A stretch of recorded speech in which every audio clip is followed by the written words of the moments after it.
welcome to Oklahoma City. Have you been here before? Thanks, Father Monsignor. Yes. I'm not sure. Oh wait, I travel you don't a know lot. whether you've been here before? I've definitely been here, but been in Wichita and 2 or 3 other places. But I must have been. I've been here before. Well, we're going to make this trip memorable. Okay, you won't forget that you've been here before. Yeah. Okay, so after this trip, no, I won't forget. No, no. you will remember us. I promise. Everyone does.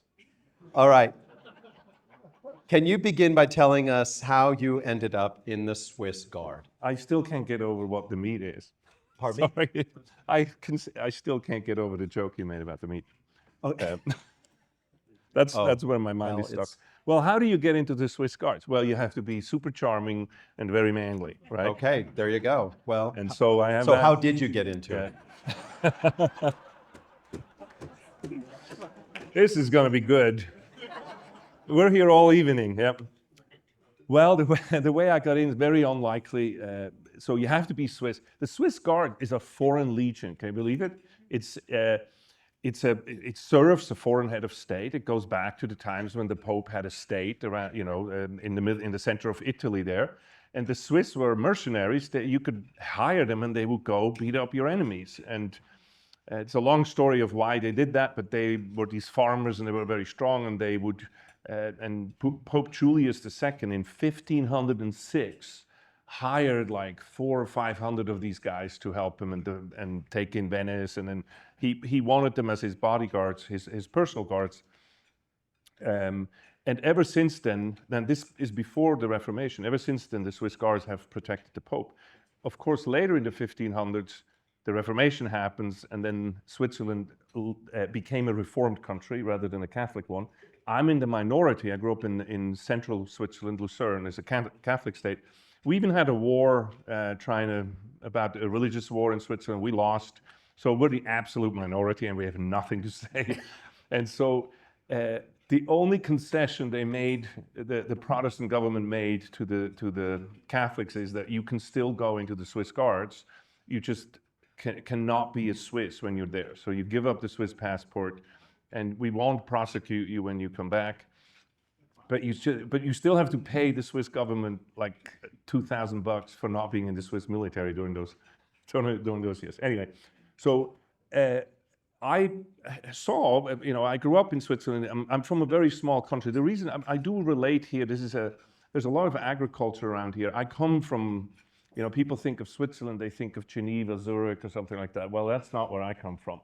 My village has more cows than people in it. I come from a 400 or 500 people village in the mountains, and I was a free-range chicken. Like, I hated school, and I was horrible at it. And so I'm the youngest of 6, and so the only thing I learned, I have 4 older brothers, I know how to fight. And Switzerland being a militia, they brought me into the militia right away. And and then from there, I met people who said, "Hey, I'm a bodyguard," and I thought, "Okay, that's the coolest thing you could ever do. I want to do that." And so then I applied, and then I learned that I would have to protect the Pope. I'm like, I don't have a problem with that. Okay. And if I would have known how hard it was to qualify, I would have never done it. But I did apply, and lo and behold, they took me. And when you become a Swiss Guard, you have to sign up for at least 2 years, right? Okay. And that's still like this today. We have about 135 guards, and the guards work together with the police in the Vatican, and they're responsible for the police is responsible for all the integrity of the Vatican and everything, and we're responsible for the security of the Pope and the place where he lives and so on. But tell me, we're all just dying to know. Yeah. Talk about the uniforms. This does not look very military to me, very flamboyant. If it rushes how at do you will be fight scared. in all of that? Yeah. Yeah, the uniform. The uniform. I'm just glad you didn't call it a costume. Oh no, I know better. Yeah. The uniform is actually, so here's the actual truth about that uniform. It was inspired by the kind of uniforms that you see in paintings inside the Vatican, in the loggias from the 1500s, of how these soldiers would, especially the mercenaries, what they would wear. And so it was inspired by that. But Michelangelo or Raphael have nothing to do with this whatsoever. Maybe they painted that, but from life. At the turn of the last century, so around 1900, we had a commander called Jules Répond, and because the military has fashion, they keep like the helmets and everything, and he thought that we needed a new uniform because that was after the Vatican wasn't a state anymore. So with Pope Leo and everything, to say, okay, let's settle in a different way. And so he came up with this new uniform. He used these old paintings for it, but it was first time worn, I think, in 1903. And the reason why it has these bands on it is that, imagine this, if we're all Swiss and we go into battle and some of us fight for the King of France and some of us fight for the King of England, how do we know who is who? And so what they do is it's like tag football, that they had the uniform and then they would put the colors of the person they're fighting for as these tassels on, and then when you switch, you just tear the tassel off and you put another one on. And so that's why the uniform is so ornate. But that's called a gala uniform, Okay. and most people that you see in the uniform are recruits. Okay. The actual work, of course, is not done in that uniform. Well, tell us about Saint Pope John Paul II. How did you meet him? Tell us some insider thing about him that is Swiss Guard, your experiences with him. What's he like? What was he like? Well, let me tell you this. So remember how I said I thought being a Swiss Guard was about the coolest thing you can possibly do in your life? And so I applied and they took me, and I totally go there, totally ignorant. If you have 20-year-old kids, you probably know how ignorant you could be at 20 years old, that what's right in front of you, you don't get it. And I go, and it never occurred to me that I would, who the Pope was and that this has to do with the church. I just never, to me, what I focused on was so important, my image as a tough guy, right? And I'm telling you, Monsignor, I got in there, the first guy I met, the sergeant, Martino, he's the drill sergeant, he scared the heck out of me right away. I come down there, I think I'm a tough guy, right? And they put you in your place in 2 days. And I was ready to tap out the second I got there. Like, once the door closed, it's like the Foreign Legion, you sign in your blood, the door closes, and the other guy goes, okay, let's get this started, right? And the schedule and the training and everything, I'm like, I gotta get out of here, but you can't. I gave them my passport. It's like literally a Foreign Legion. And you are not going anywhere for 2 years. You're not going. Boy, I was miserable. And then in one of my first, it dawned on me, and you see, I told you I was totally horrible at school. The reason why, it was sort of my last chance to hang on to something that I You were felt. horrible in school, but now you teach in a university. Don't tell Perfect. anybody. Oh, that God has a sense of humor. I'm the professor for the back row. That's my tribe, right? I'm the pastor of the back row. We should talk. Actually, we are talking. So guys, I was totally so one of my first assignments, the Pope gets protected in circles, and then it's one circle where he lives, and it's concentric circles. But then when he moves, several circles move with him, because you need to have different circles of protection. But one circle ever stays, which is where the Pope sleeps, And so there's, of course, the closer you get, especially in the apartment, the more junior people are, the closer. This is one of the reasons why you get to meet the Pope when you're more junior, because the further outside, in a way, the more professional you need to know what's actually going on. And so in the apartment, there's not, by the time somebody gets to the apartment, it's a little late. And so don't ever tell him I said that. But look, I was up there earlier that day. I was supposed to. What year is this? Christmas Eve, 1986. Okay. I'm supposed to. There's a big party in the evening. Where I come from, you celebrate Christmas on Christmas Eve. Many of you probably do the same thing, especially with the ancestry. No, we celebrate December 1st. On actually Christmas. The whole month 25th. of December is Christmas. One of our first conflicts in our marriage was when to celebrate Christmas, right? And the 24th or the 25th, and now we celebrated both times. Just saying. Now look, so I'm in total shambles. I'm horrible. The commander gives you one phone call home, 2 per year, once at Easter, once at Christmas. Otherwise, it was too expensive, And we have one phone in the barracks, 130 guys, one telephone. Nobody calls. It's too expensive. He turns it on, and so there's like a line of 30 guys at any time outside in the courtyard in front of one phone calling home.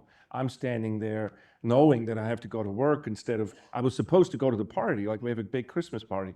And somebody got sick and they put me on, and I felt like, everybody hates me and this and that.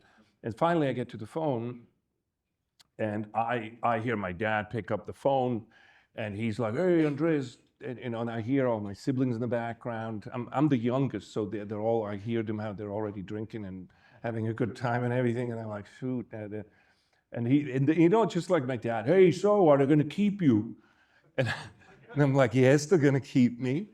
Actually, I passed the test to be in it and everything, and then and he says, "Well, that's great. I'm proud of you now. Merry Christmas. How do you celebrate Christmas tonight?" And I'm like, "I'm actually not." And he's like, "What? I thought you worked in the Vatican." Yeah. They don't know it's Christmas in the Vatican, not just in Africa. Yeah. And then of course my mother. She's. How this used to be. Mother is like right with the ear to the phone where he has it. And she comes on, and I told you I'm the youngest of 6. My siblings call me her baby. I think I'm the masterpiece. When she saw me, she's like, "That's the perfect child," right? No, look, I have a very tight relationship with her, and she comes on the phone and she starts to cry like you wouldn't believe. And I have that thing that if my mother cries, then you cry. I'm gonna have to cry with her. Except I have 30 guys behind me, and I have a tough guy image to defend. It's the only time in my life I ever hung up on my mom. I said, "Mom, I love you," and I go off.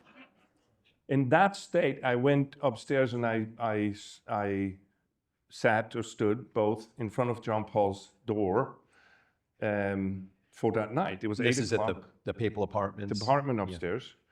And I would be there, and you can sit, there's a little chair and a desk there, but it's a very small room and it's dark. And I got up there and I basically pretty much had what I call a perfect emotional storm.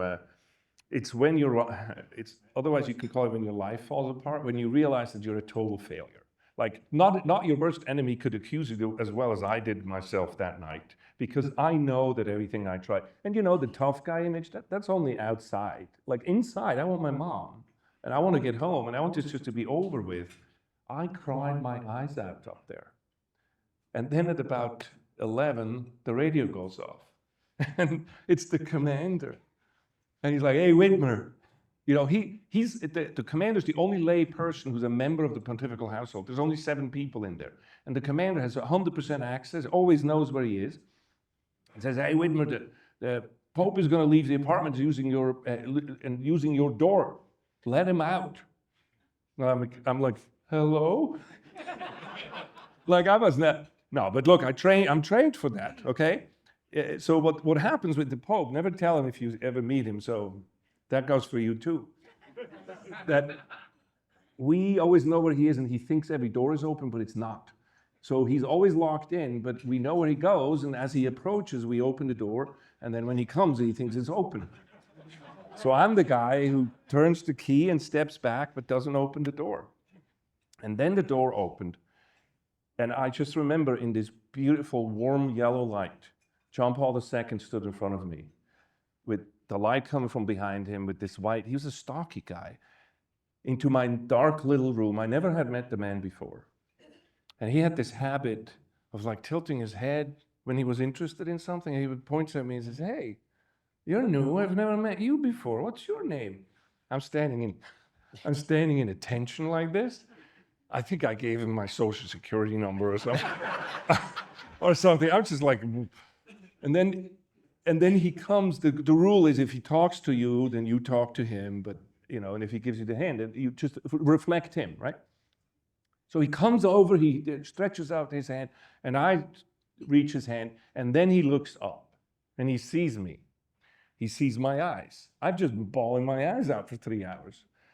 He didn't say anything, he just said, "Oh, of course, this must be your first Christmas away from home, isn't it?" Boy, that was the wrong thing to say to me. I'm like, my tears start to come, and I'm like, and I'm holding the Pope's hand. I'm the bodyguard, okay? I protect his life, but I'm like starting to lose it in front of the man.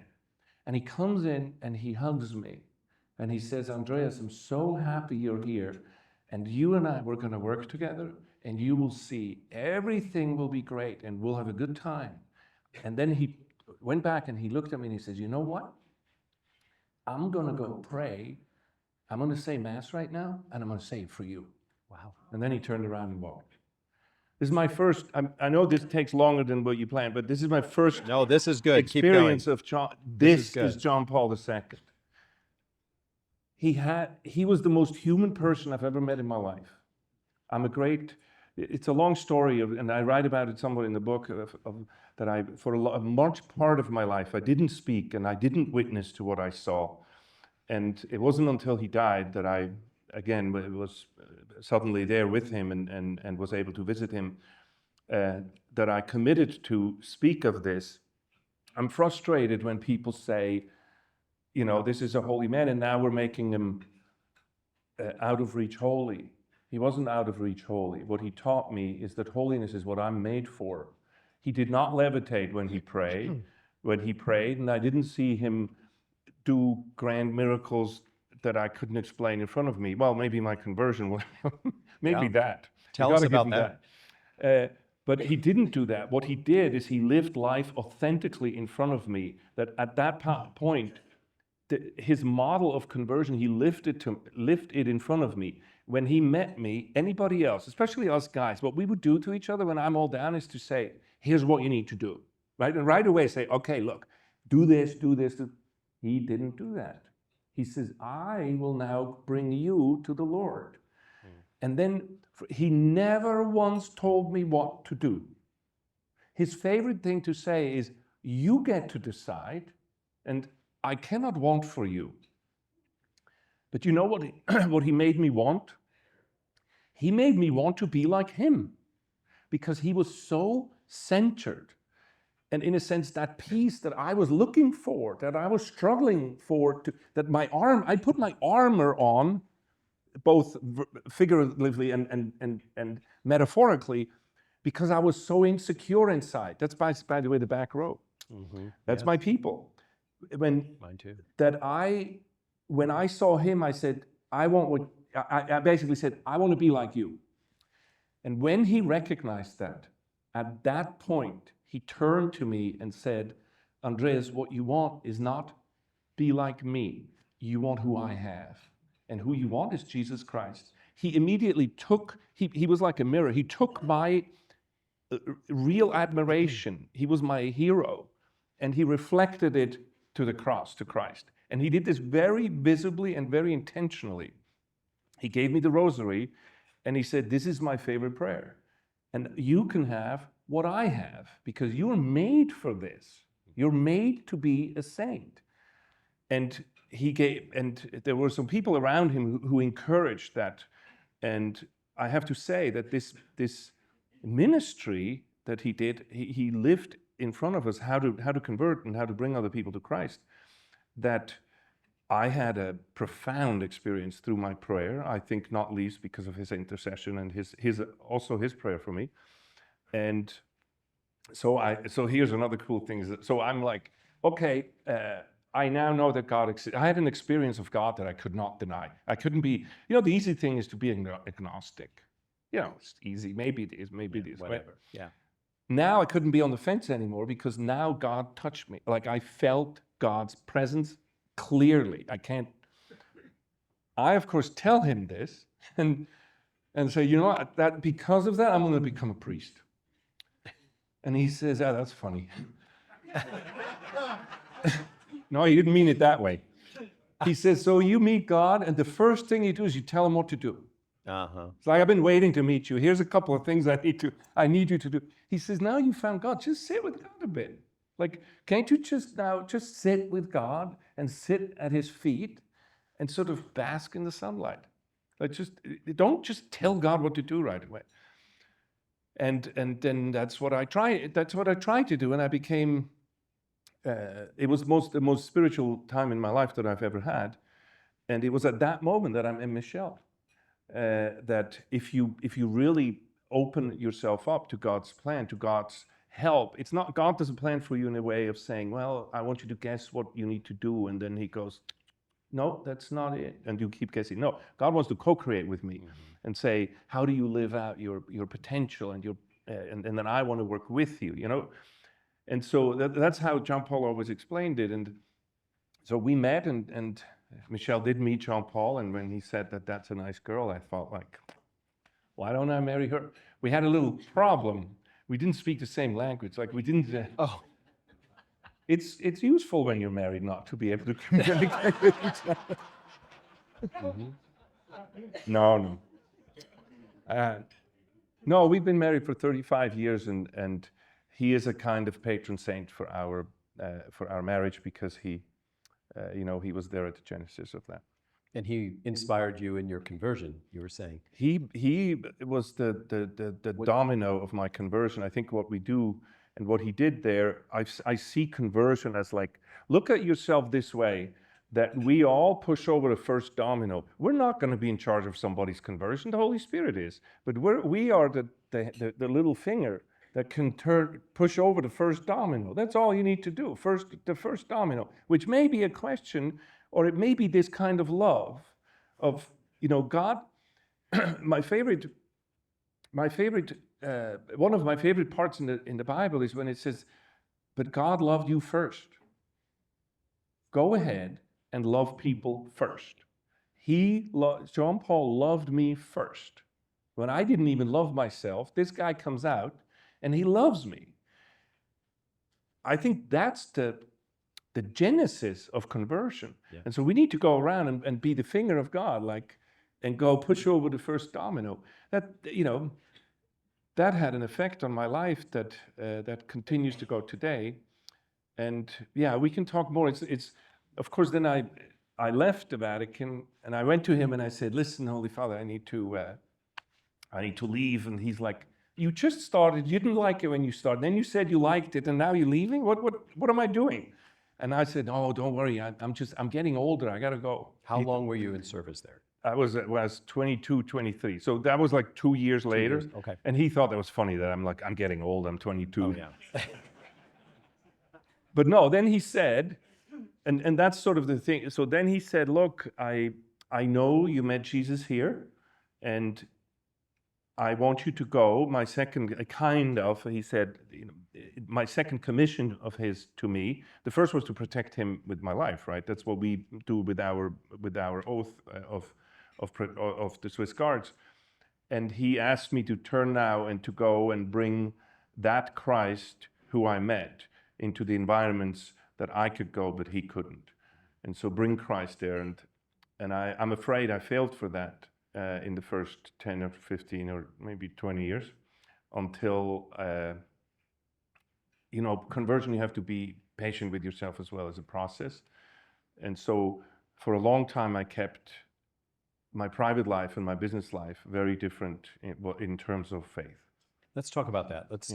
One of the things in the program notes here that caught my attention was that you said that investing in employees is in fact the only opportunity with infinite returns. Yeah. Imagine. Help us understand that, because many of us here, we have employees, we work with people.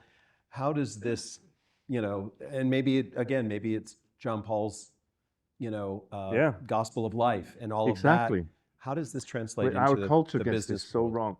Let me just first say I know some things about business, okay? Like, I'm not an academic, as you know.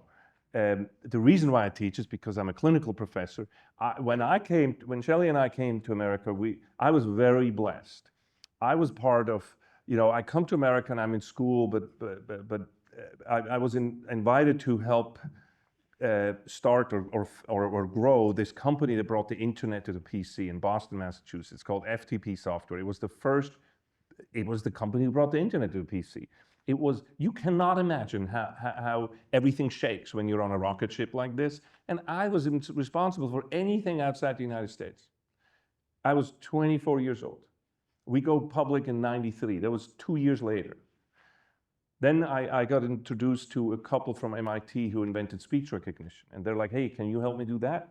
What you did there? And then, I don't know, Dragon Systems, I mean, Siri and Alexa, everything is based on that, right? And I had this privilege to contribute to that and to, again, deal with everything outside the United States. We would always create separate companies for that, and I would run that. And I did this a couple of more times, and well, I'm trying to pick what to say and what, because we're limited on time. My point here is that eventually I went into, so I did all this and I thought, man, maybe I'm missing something, I don't know. I kept seeing that people don't recognize that people are actually the key ingredient. We used to call FTP software, it's called File Transfer Protocol. We used to call it fun that pays, because it's just a bunch of us and we having fun together, and this actually makes money and everything. And then when the suit showed up, Michelle made me wear a suit today, guys. Thank you. Yeah. So when they showed up, everything sort of started to become bleak, and people didn't have fun anymore. And then people started, the innovative people started to leave. And I always saw that, and I'm saying, why is that? And maybe I'm missing something. So eventually, with this kind of success in my back, Harvard Business School has a consulting firm called Monitor Group. And this is all Michael Porter, all the big professors, they all consult in that firm. I was asked by VC to take over a piece of that, and I did it honestly because I thought, well, I don't have an MBA, but maybe if I go there, I can learn something and see if that's true.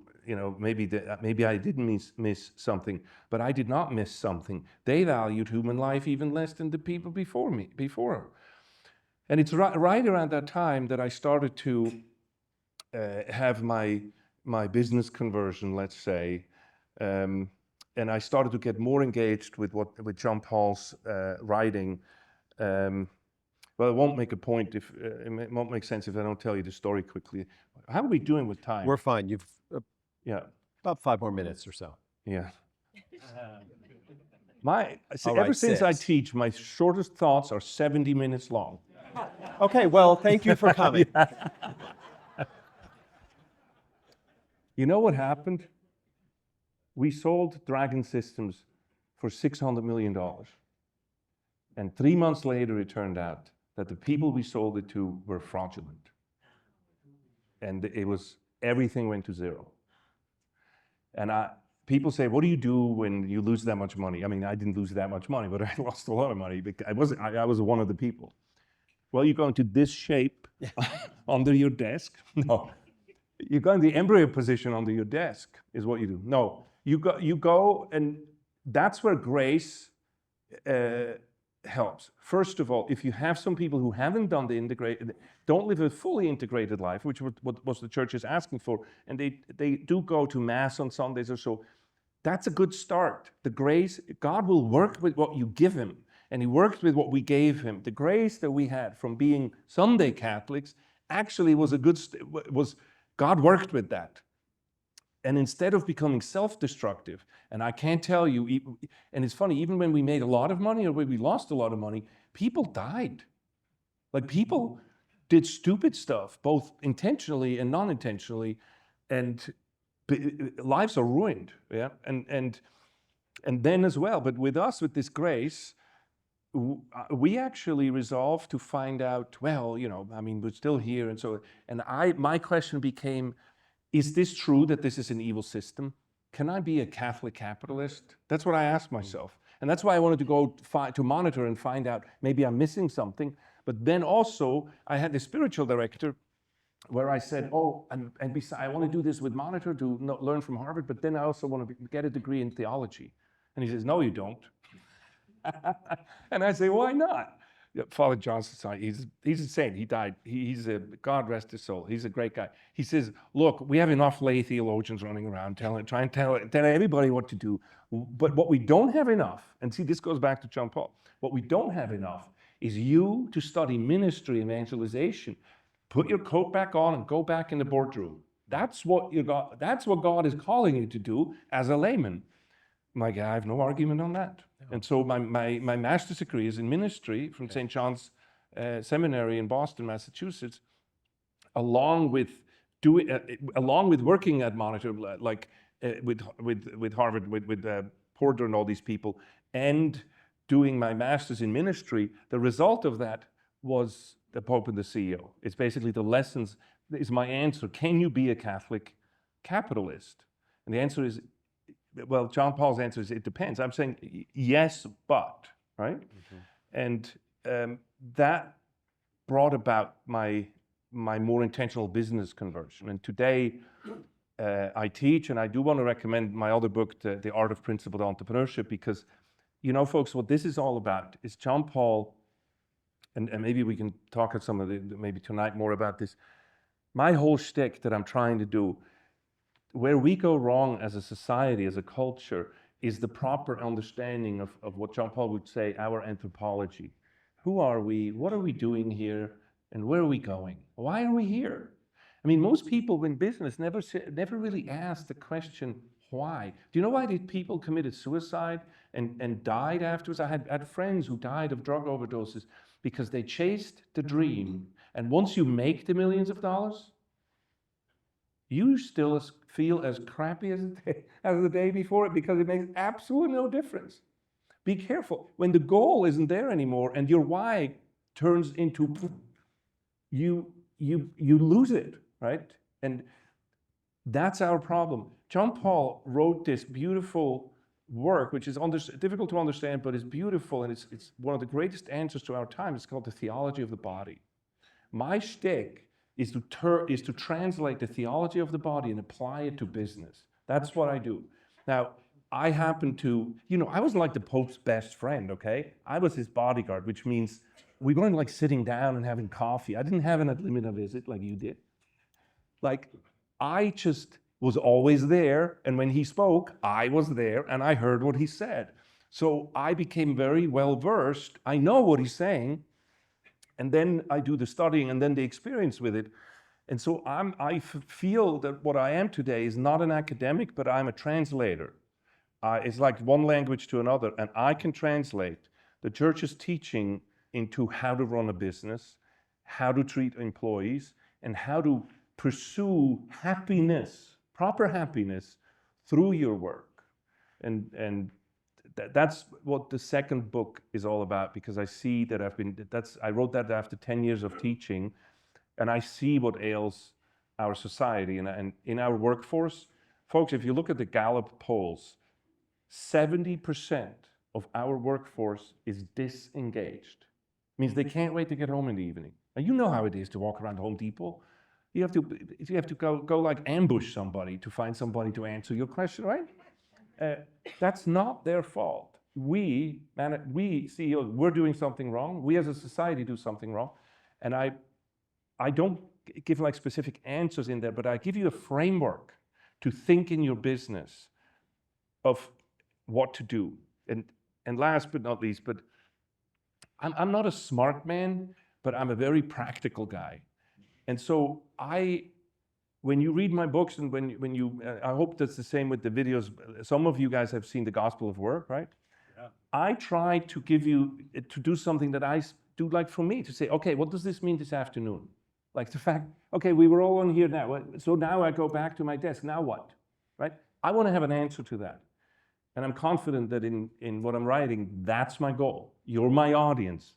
I'm not writing for academics, I'm writing for people who want to know what do I do to this afternoon at work when I get back to my desk. Thank you so much. We're so happy to have you here today. Praise God. Thank you. Thanks. Everybody, the tall Swiss guard. Yeah. Thank you. Would you take a question or two? Sure. Okay, anyone have a question? Here's your chance. Come on, don't let me hang here. Yeah, don't let him hang there. Okay. Well, I've got a question. yes, sir. So, as a former Hold on. Swiss guard, Since I've got the mic. as a former Swiss guard, do you always have status as a Swiss guard? Yeah. That's cool. I love that. Thank you. I'll give you $20 afterwards. No, look, the Swiss Guards is my tribe. They, in a way, gave me meaning when I didn't have it, and it became my why. It's not for nothing that I teach at the Catholic University of America, because it's the Pope's university. My university is the Bishop's University. It's the Pope's University in America. And that means a lot to me, because my first job was with the Pope, and my last job will be for the Pope. What we do as a Swiss Guard, we're a fraternity when you leave, and you're always in the Swiss Guard. The oath is for lifetime. Now, I go back every year. They're saying when you can. I go back 1-2 weeks a year to help, to serve. I'm not protecting the Pope, but there's a lot of other things. But the average age in there's like 25 years old or something like that. So there's a lot of stuff, finance, fundraising, management, education, and things.